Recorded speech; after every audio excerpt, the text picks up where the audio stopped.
भैया मैं आ गई, चलो खेलने चलते हैं। हाँ मेरी बहन, बस 10 मिनट दे, मैं पवन के साथ आता हूँ, वो भी तैयार हो रहा है। अच्छा, जब तक वो तैयार हो रहा है तुम दोनों मेरे घर में चलो। इतना बोलकर निखिल सिया को घर के अंदर लेकर जाने लगता है, पर तभी दरवाजे पर उसकी माँ नित्या आ जाती है और वो सिया को देख अपने बेटे और सिया को डांटते हुए कहती है, निखिल, मैंने तुम दोनों भाई बहन को कितनी बार समझाया ना, इस गरीब लड़की के साथ मत खेला करो। और तुम्हारी हिम्मत कैसे हुई मेरे घर की दहलीज पर आने की? पर माँ, मैं सिया को अपनी बहन मानता हूँ और मेरे कहने पर ही ये यहाँ आई है। खबरदार अगर इस गरीब को अपनी बहन बोला तो। और तुम गरीब, खड़ी खड़ी क्या देख रही हो? भागो यहाँ से। माँ, हमारी कोई बहन नहीं है, हर रक्षाबंधन पर हमारी कलाई सूनी रहती है। सिया बहुत अच्छी है, गली का कोई भी बच्चा हमारे साथ नहीं खेलता सिवाय इसके, और मैं चाहता हूँ कि इस राखी मेरी भी कलाई पर राखी हो, और इसीलिए मैंने सिया को अपनी बहन बनाया है। कोई जरूरत नहीं है इन गरीबों से रिश्ता बनाने की। इस तरह नित्या सिया को भगा देती है और निखिल को घर के अंदर बंद कर देती है। इसी तरह से कुछ दिन बीत जाते हैं और एक दिन सिया अपने घर के बाहर खेल रही होती है, तभी पवन और निखिल वहां आते हैं। सिया, हम दोनों को माफ कर दो, हम उस दिन कुछ नहीं कर पाए, पर तुम माँ की बातों का बुरा मत मानो। माँ बस ऐसे ही बोलती है, तुम अभी भी मेरी बहन ही हो। कोई बात नहीं भैया, मुझे आंटी की बातों का बुरा नहीं लगा, चलो खेलने चलते हैं। इतना बोलकर सिया निखिल और पवन के साथ खेलने के लिए जाने लगती है, पर तभी आकांक्षा तीनों बच्चों को रोकती है। अरे अरे, इतनी धूप में कहाँ चले तुम सभी खेलने? माँ, हम बस यहीं पास में खेलने जा रहे हैं। अच्छा, खेल लेना, पर पहले खाना तो खा लो। और बेटा, तुम दोनों भी घर में आ जाओ, बाहर बहुत धूप हो रही है। मैं तो कहती हूँ कि तुम सब घर में ही खेल लो। आंटी, आप बहुत अच्छी हैं जो हमें घर में खेलने की इजाजत दे रही हैं, वरना मेरी माँ तो घर में किसी को आने ही नहीं देती। तीनों बच्चे घर के अंदर जाते हैं और खेलने लगते हैं, पर जैसे ही नित्या को इस बारे में पता चलता है तो नित्या गुस्से में आकांक्षा के घर आती है। मैंने तुम दोनों से कितनी बार कहा है ना, इस गरीब लड़की से दूर रहो, तुम्हें मेरी बात समझ नहीं आती क्या? अरे बहन, इतना नाराज क्यों हो रही हो? ये अभी छोटे हैं और बच्चे मासूम और नादान होते हैं। अगर ये दोनों छोटे हैं तो मेरा फर्ज बनता है इन्हें सही रास्ता दिखाने का। मैं बहुत अच्छे से जानती हूँ तुमने अपनी बेटी को सिखा कर भेजा है, क्योंकि हम अमीर हैं, इसलिए तुम्हारी बेटी ने मेरे बेटे को भाई बना लिया और बहुत जल्द राखी आने वाली है। तुम क्या सोच रही हो कि मैं तुम्हारी बेटी को अपने बेटों को राखी बांधने दूंगी? अगर तुम ऐसी गलतफहमी में जी रही हो तो गलतफहमी से बाहर आ जाओ। अरे बहन, ये तुम कैसी बात कर रही हो? भला मैं ऐसा क्यों चाहूंगी? नित्या आकांक्षा को खरी खोटी सुना रही होती है कि तभी वहां आकांक्षा की सास कमला आ जाती है और नित्या की ऐसी बातें सुनकर उसे अच्छे से सुनाने लगती है। अरे हम गरीब हैं तो क्या हमारी कोई इज्जत नहीं? अमीर होगी तुम अपने घर में, तुम्हारी हिम्मत कैसे हुई मेरी बहू और मेरी पोती को खरी खोटी सुनाने की? देख रहे हो बेटा, गरीब लोगों की बदतमीजियां, इसीलिए कहती हूँ गरीबों से दूर रहो। अगर गरीबों के साथ रहोगे तो इसी तरह की बदतमीजी सीखोगे। इतना बोलकर नित्या अपने दोनों बच्चों का हाथ पकड़कर उन्हें खींचते हुए घर ले जाती है और अपने बच्चों को सिया से दूर रहने के लिए बोलती है। निखिल और पवन बेटा, मेरी बात को समझो, वो गरीब लड़की तुम्हारी बहन नहीं है। अगर वो अब तुम्हें भैया कहे तो उसे डांटना, और उसके साथ खेलना तो दूर की बात है, तुम उससे बात तक मत करना। तुम्हारे पापा अमेरिका में रहते हैं, हमारे पास पैसे की कमी नहीं है। और रही बहन की बात, तो इस बार हम रक्षाबंधन पर तुम्हारे मामा के घर जाएंगे, वहां पर तुम्हारी बहन श्रेया है ना, वो तुम्हें राखी बांधेगी। पर माँ, आप जब भी मामा के घर जाती हो, मामा हमेशा अपने परिवार वालों के साथ कहीं बाहर होते हैं, और मुझे श्रेया से राखी नहीं बंधवानी। वो कितनी बदतमीज और एरोगेंट है। हाँ माँ, पर सिया ऐसी बिल्कुल नहीं है, वो बहुत अच्छी है। आपको पता है, जब एक बार मुझे चोट लगी थी तो उसने मेरी बहुत मदद करी थी।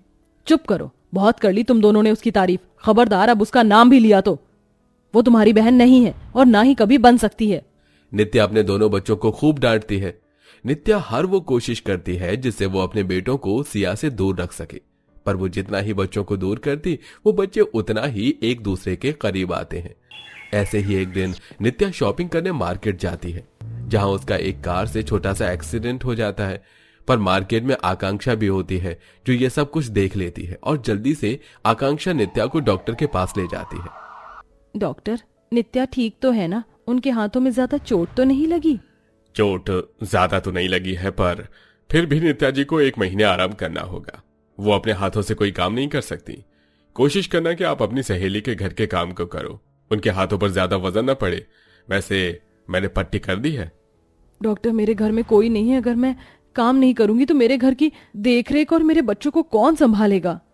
आपकी सहेली आपके साथ बैठी तो है, मैंने उन्हें समझा दिया है। वो आपका और आपके बच्चों का अच्छे से ख्याल रख लेंगी। आपको अपनी सहेली पर विश्वास नहीं है क्या? नित्या, फिक्र मत करो, बस 1 ही महीने की तो बात है। मैं अपने घर के साथ साथ तुम्हारा घर भी संभाल लूंगी। पर तुम जैसी गरीब औरत मेरे घर में?